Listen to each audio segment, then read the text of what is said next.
Season may be a dark one as Eskom battles with capacity shortages. The utility has imposed stage 6 load shedding until at least Monday morning. Electricity Minister Dr. Kgosientsho Ramokgopa apologizing to South Africans yesterday and once again urging you and I to use electricity sparingly. But even before yesterday's announcement of the return of stage 6, residents in the city of Johannesburg have been fuming over their new load shedding schedules. So, City Power officially took over the schedule from Eskom in most parts of the city from the 6th of this month. Newzroom Afrika's Andersen takes a look. ANC Secretary-General for Kgosientsho has been adamant the whole year that load shedding would be done away with by December.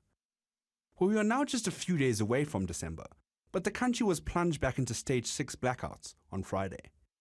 For Joburgers, this has made their new load shedding schedules even worse. Since City Power took over load shedding in most parts of the city of Johannesburg on the 6th of November, many blocks have faced load shedding repeatedly, with just 2 hours reprieve in between. City Power, however, says that was just down to technical glitches at the start of the new schedule.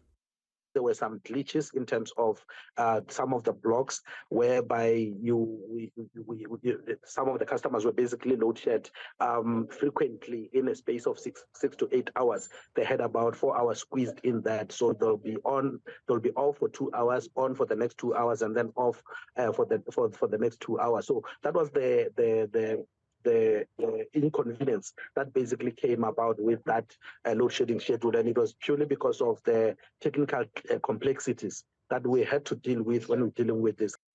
Speaking on Wednesday, City Power insisted that it had fixed all the glitches and that customers would only experience the 2-hour repeat windows once Eskom was load shedding at stage 3 and above.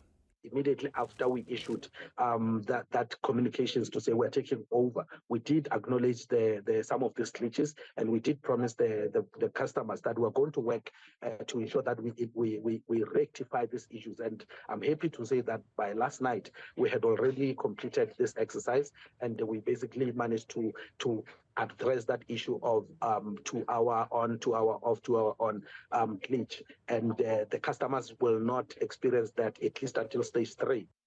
But with load shedding as high as stage 6 again, some residents in Johannesburg are still complaining of having it as bad as having power cuts for 10 hours out of a 14-hour period. Eskom, on the other hand, says that South Africans overall can expect some extra power on the national grid from next week, with another one of Kgosientsho's units coming back online and another one due back in December.